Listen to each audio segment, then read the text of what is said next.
Have you ever thought of starting a podcast to grow and scale your business? Well, on this week's episode, I'm excited to bring on JR Rivera, who's the CEO of the Podcast Factory, as a guest. The Podcast Factory is a done-for-you podcast agency, which helps coaches and consultants leverage the power of podcasting to grow their brand, become more influential, and to make more sales. In this episode, JR gives fantastic advice for entrepreneurs and others looking to scale their business. I learned a lot from JR, and I have a lot to implement for my own podcast and my own business. Introducing the CEO of the Podcast Factory, JR Rivera.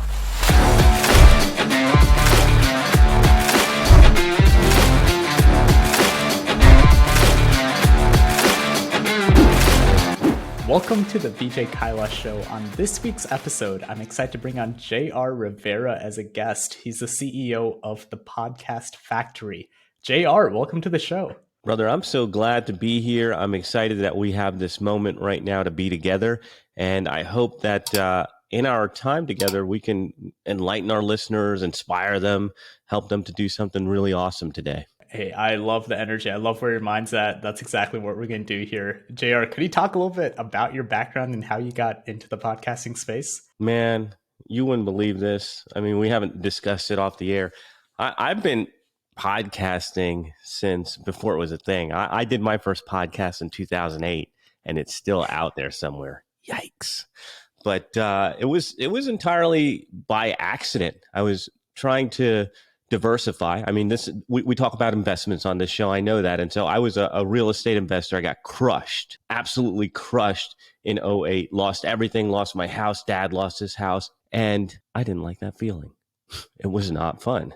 And so I decided that I needed to diversify and get another stream of income. And what I found was going to be the way was a digital business, going online, selling e-products or information. I wanted to figure that out. And around that time, they'd said that you have to have a blog and be a thought leader. And dude, I didn't even graduate high school. I'm not blogging. And even if I did, I don't think you would want to read it. So I had to find another way. And I had purchased my first MacBook. And on it was this cool program called GarageBand. And I started digging around and I'm like, oh, if I connect this with this and that with that, then I can record my voice. And that can be my thought leadership. And those are air quotes for anybody that's just listening, thought leadership. And it was just entirely by mistake. And it was because I had to find another way to establish myself, establish my brand, establish my position without having to write. That is super interesting. Okay, so you just didn't want to write, so you decided to put together something. And so what did you talk about? I mean, why did you even want to become a thought leader? Yeah, people tell you to, but what was your why to do it? Well, it's a simple branding and marketing play. I was looking to build a new business, a new brand online, so that I could sell. At that time, I was selling info products and real estate training and things like that. And a lot of the guys I worked with, they had blogs and they were speaking on stages and they were touring the country and all that. And so I had to find my way to do the same thing. And it was way out in left field. Nobody even really thought about podcasting, knew about podcasting. So I had my own little corner of the universe at that time to share ideas, share thoughts. And what I like to say is we need a way, and this is where a lot of people make a big mistake when they're building a business, building a brand online, is they have this weird concept of pushing the free line. Like, I'm going to give all my best stuff away for free, and then people are going to come and make it rain hundies on me. No, they're going to hate you when you try to sell something. Ask me how I know, because I did that. I tried to give everything away for free, and when I went to sell, people hated me, and the pitchforks and torches came out. What you want to do, man, and this is the way to stand out, is use a platform like this to demonstrate value. Forget giving value. Demonstrate value. Show people you know what's up. Show people you know where they are, and show people you know how to get them from where they are to where they want to be without giving it all away. And when it's time, they will gladly pay you. And so that's why I did it.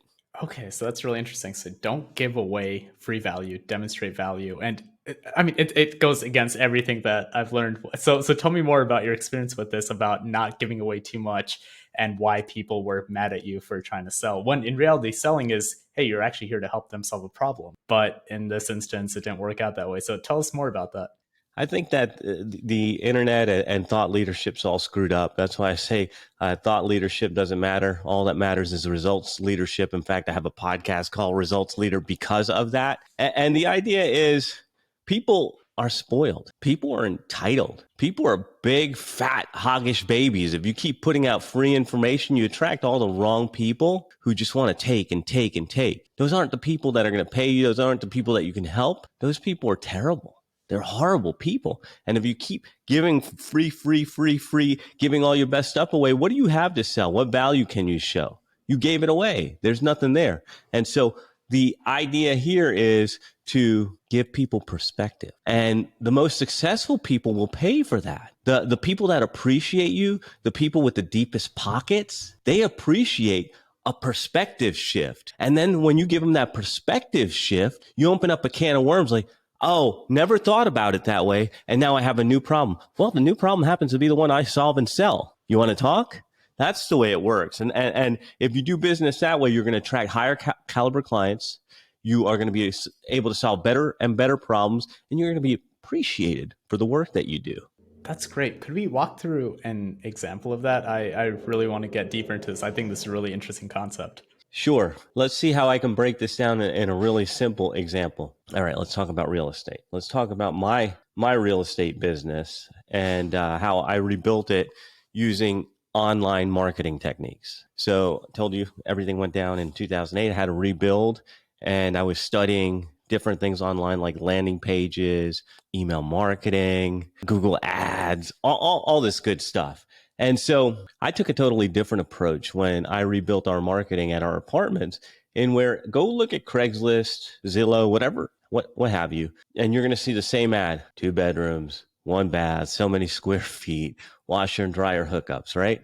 That's the standard thing. Everybody does that. You don't stand out, right? So there's no value there. We took a different approach when we rebuilt our marketing. We took the approach of what are the problems that the people that we speak to face? Landlord's always raising rent. Ouch. Landlord doesn't fix things in time. Ouch. Bad neighbors. So we used all those things to put our ads out there that said, hey, I see you. I get your problem. Okay. If you want something better, we offer something better here. Oh, okay. Now you have my attention. And not only that, we have something better here because we're talking to those problems. We won't raise your rent. We got rent lock protection for 2 years. We have 24-hour maintenance line.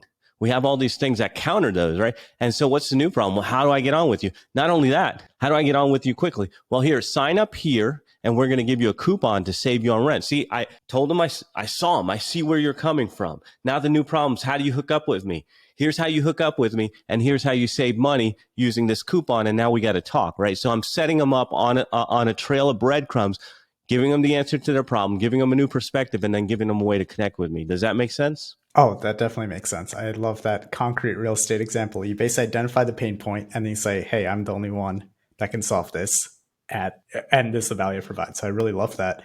So let's actually shift this conversation a little bit more to the podcasting side, because that's what your expertise is. And using what you just shared with us, how does this apply to podcasting, or are they completely different?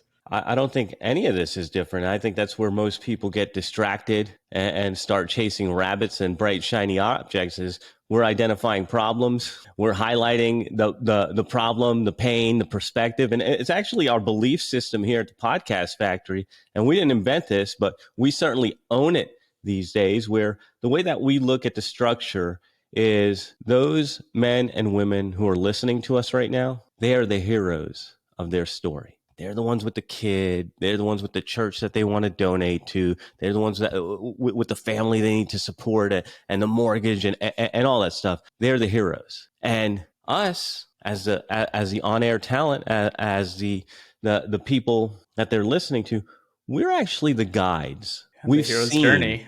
Yeah, we've seen all of this through all of these years of doing what we do, and we're the guide. So we're not in competition with them. We're here to help them.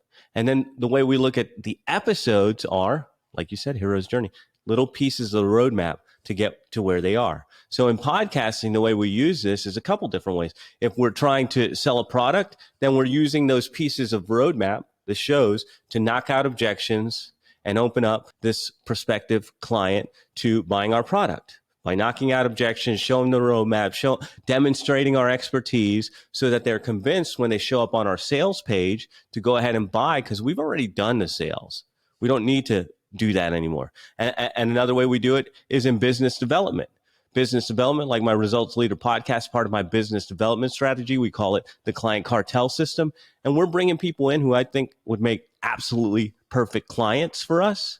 And we're demonstrating the process of working with us through them being interviewed on the show. And when they're on the show, I'm in there taking notes on all the things that they're struggling with that I might be able to help them with. And now that I've warmed up that relationship and shown them our process, I can tell them, hey, I think I can help you here, or I need to connect you with this person, or maybe have you ever tried this?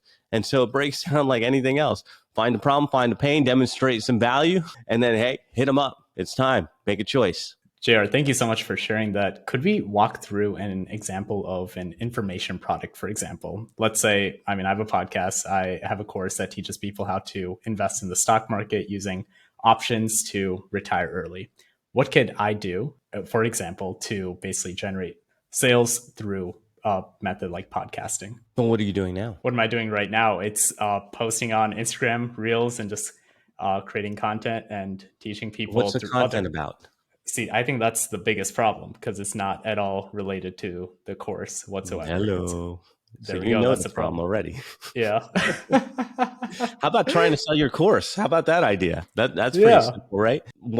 And I saw that it's about options. So what are some of the biggest problems people face getting into options, understanding options? What are some of the big things that they face? It's extremely complicated, and you could lose a lot of money if you don't know what you're doing.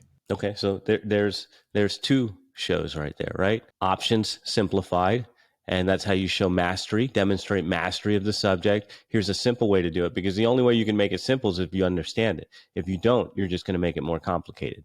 So you really have to know it so that you can put it simply to your listener. Options Simplified.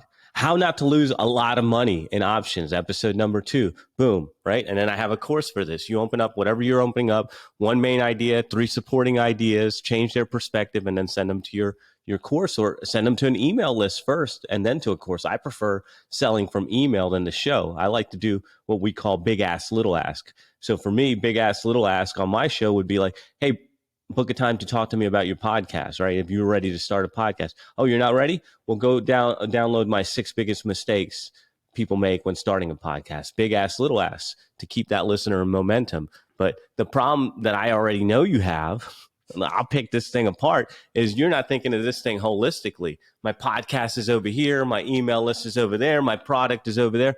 No, these pieces all fit together because your listener, the hero of the story, is in motion. How do people listen to podcasts? People are at the gym, riding their bike, driving to work, washing the dishes. Podcast listeners are in motion. So it is our job as a host to keep them in motion. And the way I look at it is we create content, this content wheel, that's like a fun, exciting ride on whatever journey they're on, because they're very interested in whatever their problem is, right? So if you can keep talking to the symptoms that they're facing and give them new perspective on those symptoms, they're going to keep listening to your show, and you just keep them going into the show. And if you plan your shows correctly, where you plan more than just one show, you can keep them wanting more. That's our secret. Keep them wanting more with single serving episodes. So you keep them short, you keep them tight, you give them a problem, you give them a perspective, and then you give them an off ramp. Are you ready to get off? Big ask, little ask. Join my email list, buy my product. Oh, not ready yet? Well, in the next episode, we're going to open up this can of worms. So then you have off ramps, episodes fitting together, and everything leading to your cash register. Okay, so that's really interesting. So how do you, I guess the biggest thing is when it comes to an information product, how do you not give too much information, but at the same time serving the client or the listener so they're getting enough value to come back and still willing to buy the course? Where's that fine line? Perspective, not how, not what, perspective. Look at this differently. Look at this. That's how you demonstrate value. And you want to know how to do that? Now you buy, right? Perspective. You shift the way they're thinking about it because they've got one idea of options are complicated. I can lose a ton of money, whatever it is. You shift that perspective, and then, oh, you want to learn how to do that? Well, that's inside the product. Got it. Okay. That is perfect. That's exactly something similar to what Russell Brunson talks about with the big domino, knocking that down. And after you knock it down, their beliefs change. And the only way to get the result is through your product. He's That a is smart guy. beautiful, JR. I love it. I know in some of your work, you talk about why working or how working dumber is a key to exponential growth rather than working smarter. Could you talk a little bit more about that? Yeah, man, I'm dumb as AF. there's there's very few things, and I think it's hard, especially when you're an entrepreneur and you're grinding and getting things started. You're wearing all the hats in the company, and you're doing everything, and you got that pride, and you wear that badge of honor. Anything you can do, I can do better. That's only going to get you so far, and then you're going to end up burnt out, and that's why it's some number like 80% of businesses don't last more than about a year and a half. And that's because people don't grow beyond that place. And it's taken me a long time. And look, I'm still figuring it out. Okay. I don't think I have it dialed in yet, but it's taken me a long time to know what I ought to be doing and what I really don't need to be doing. And what we figured out in my company, because we have a leadership team and everything, we have leadership meetings every Monday. And what I'm supposed to be doing is talking and maybe some writing. Talking and writing are the main things that I do for my company. I mean, I have the vision, of course, because I'm the visionary, but that comes down to talking and writing, doesn't it? Like putting that thing down on paper and getting everybody behind it. It's what I do. Everything else is for the rest of my team. So I've got copywriters, audio engineers, video engineers, people doing admin work, marketing people, all of them. They're all much smarter than me at all their things. And so I just stay dumb, stay doing what I do. That's the only thing I'm good at.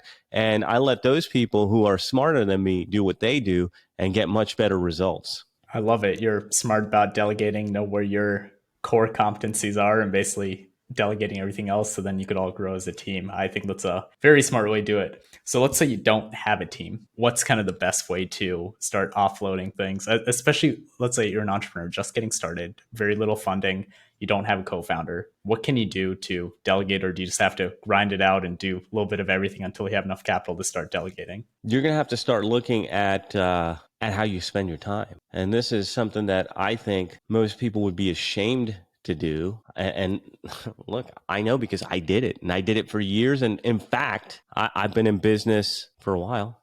I don't want to say how, I mean, it's been a minute, right? Since '07, '06, whatever, how, no, '04. Good. I'm old. Uh,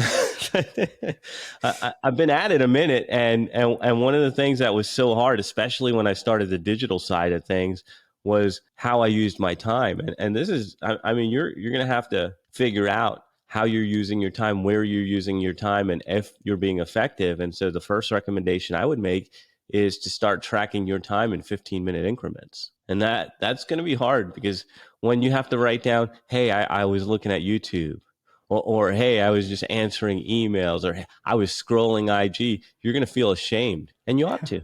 You ought to, because that's not moving the dial for your business. And so the first piece is that awareness, knowing how you're using your time. And the way I recommend doing that is quite simply tracking all day long for at least a week. It's better if you do it for a month, and you get a real picture of how you're wasting time and where you're being effective. And from there, if you don't have people to delegate, it doesn't matter because you can delete. I imagine most of us can delete about 90% of the crap we're doing. Yeah. That's a fact. And so you won't need any help because then you'll be laser focused. And that's how I figured out through years and years. Brother, I've got timesheets in here for years on my iPad. I've only stopped in the last like 6 months really tracking because I'm dialed in. Talk, right, talk, right. I don't have to think about anything.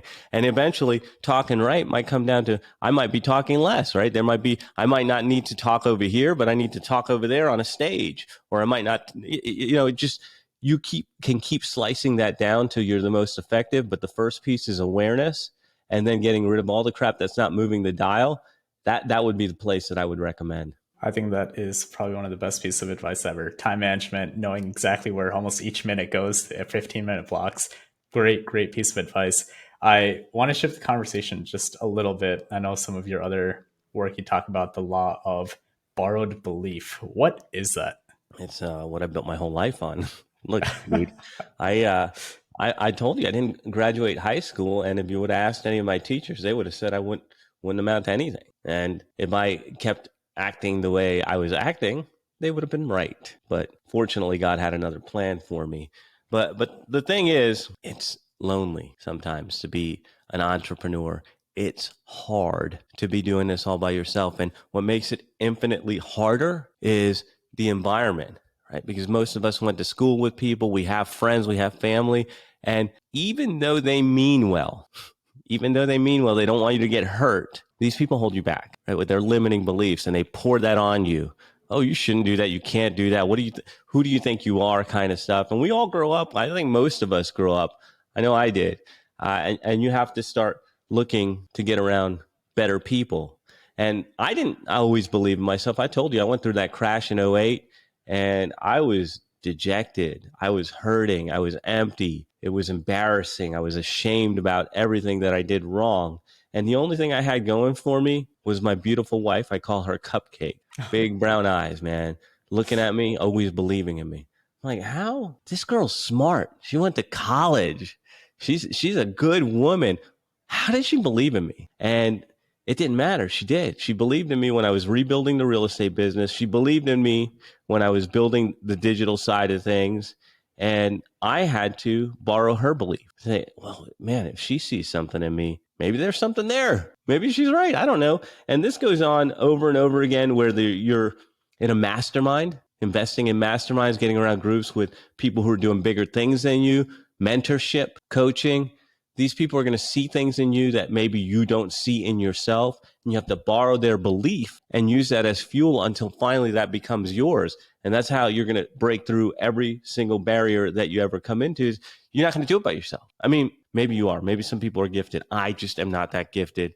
I have these weird limiting beliefs all the time that never go away. And I have to borrow the belief of the people around me who see things in me that I don't see. So tell us about that process. You know, your wife believed in you. How do you actually just change your mindset to, hey, I'm going to believe what she believes in me? Is it really just, hey, I decide to, or is it a gradual process to get that belief? Fake it till you make it, brother. Fake it till you make it. Yeah, put that belief in there and say there must be something, and keep on plugging away, right? I mean, that's all there is.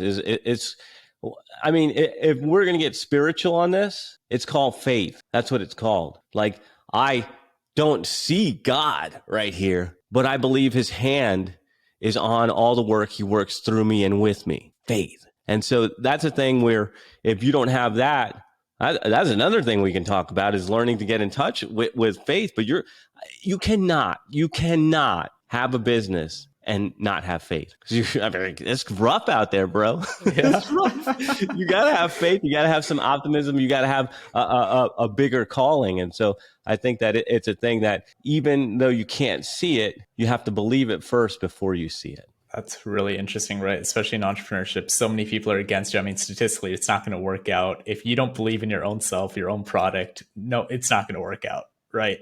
Yeah. And that's where you get that borrowed faith and borrowed belief, and fake it till you make it. Great. Another great piece of advice. Could we talk a little bit more about the repetition aspect with business? So, you know, you're getting started, you're just doing something, you keep trying different things until something actually works. Could we talk about why, or like, what is that iteration process, especially when it comes to podcasting, right? Like, the first episode is usually not the greatest, but that's usually one of the most listened to episodes, especially when someone is starting a podcast. So do you re-record it, or like, do you just keep it kind of bad, or what happens with the first episode? Come on, man. I told you, you can go digging around. It's called I think it was called Real Tech Guy Radio on Blog Talk Radio. And you can find my first episode. No, I didn't re-record that. And you could listen to it and hear how bad it was. No, man. Repetition is, look, you don't go to the gym, right? I'm not going to go downstairs and do 5 bench presses and be like, yeah, done. What's going to happen? Nothing, right? I got to go down there and I got to do those bench presses every week after week after week, month after month, year after year, till I finally have some muscle. And it's like that with anything. It's like that with your brain. You don't just read a book and, yeah, I read one book, I'm done. bro, I got books here and I got books that I read over and over again, and I get new stuff. I got to be reading these things and tabbing them up. I don't know if you can see that Yeah. over and over again, new stuff every time I read it. Repetition, repetition, repetition is what makes reputation, right? People see how you show up. Are you consistent with the way you show up? Go and look me up. I'm talking the same nonsense I've been talking for the last 6 months, right? But that's because I know what I stand for. I know who I am. But here's the fun part. Here's the part that blows that all apart. You're going to change. You're going to grow. And so that example of the gym, yeah, I do those 5 bench presses today, and then we're doing them for months and years later. I've grown more muscle. I'm fuller now. I've changed because I've been putting in those reps. And it's the same with our mindset, with what we're doing. We put in reps, we grow, and sometimes things change, because what I'm talking about today is not necessarily the same thing I was talking about 2 years ago, but there's an underlying kind of values thing that's still there. But if you're not putting in the reps, you're not going to get the result. And that's where I think most people, we live in a society that wants this microwave, quick fix, hit of things being awesome. But you know what? It's not like that, man. It's not like that. I've been in business for all these years. We've had a pivot. We've had ups. We've had good years. We've had bad years.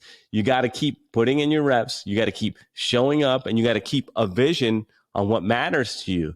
Otherwise, you won't be able to make it. It's definitely right. It's like atomic habits. Just got to continue doing little things every single day, but consistency. And before you know it, you're going to be a completely different person, or that habit's going to turn into a completely different skill set at a different level, which you were not imagining, just because of the compounding effect of these small habits and changes. Going off that, do you have a favorite book? I mean, you talked about a lot of books you like reading, and what is your favorite book that you think would resonate with the audience? Well, I mean, my personal favorite book is the Bible. Of And course. that's because I've got a search for wisdom, and I have realized some things about myself in the last couple years that have connected me closer with God the Father above, connected me closer with my mission, because we haven't talked about my mission, but the concept is simple, and it goes like this. The right words from the right person at the right time can change your life. And I don't know when this is going to happen for you. I don't know if it happens today, or if it happens when you read a book or a Netflix documentary, or you listen to one other VJ shows and there's another guest that says something super cool. You may have heard it a million times, but when you hear it that one time, it changes your life. And I realized that God put me here. This is my ministry, right?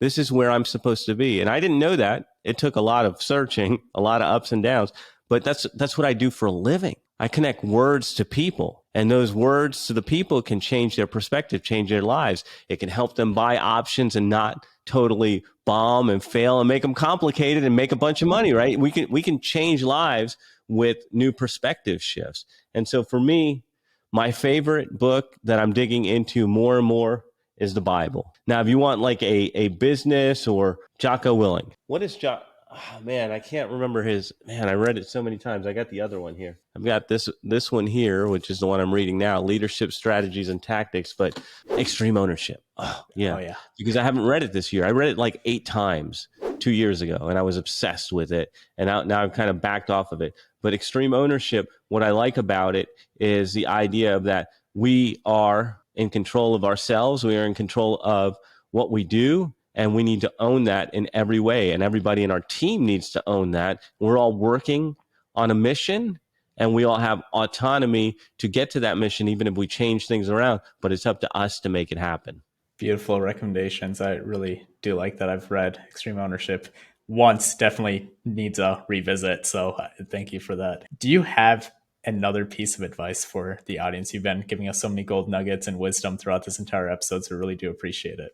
Yeah, I think the biggest piece of advice that I would give myself, there's two, right? There's two that if I could have had when I was 20, I would be a whole lot more successful now. But I'm happy with my journey. There's no question about that. Number one, I was a smart aleck kid. I talked too much. And the first piece of advice I would give that little sucker is shut up and listen. Just be quiet. Talk less, listen more, because I wouldn't be here today if I didn't listen to the people who told me, hey, you ought to be doing podcasting. Hey, you ought to check out this Bible thing. Hey, you ought to be doing interviews. I wouldn't be here with you guys today if I didn't just be quiet, listen, and find out what people needed so that I could help them get what they want. And that's how we built this business, the Podcast Factory. And even that thing I told you, that example I gave you for the real estate business, I was listening to the things that people needed as far as their landlords and what they wanted and all that, so that we could make marketing that really appealed to them. So shut up and listen is the one piece of advice that I would give 20-year-old me.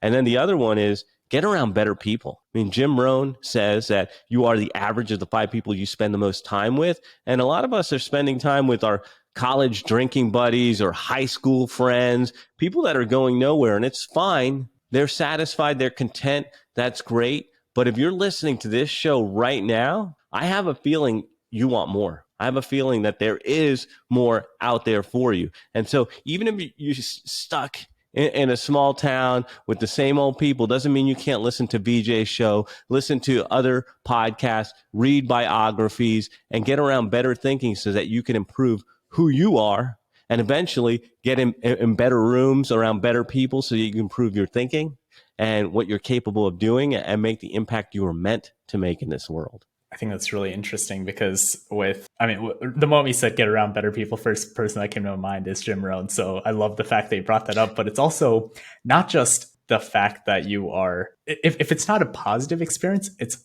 a negative experience. There's no neutral area of hanging out with college friends or people who aren't pushing you forward or all that, because there's a giant opportunity cost, right, of not doing that.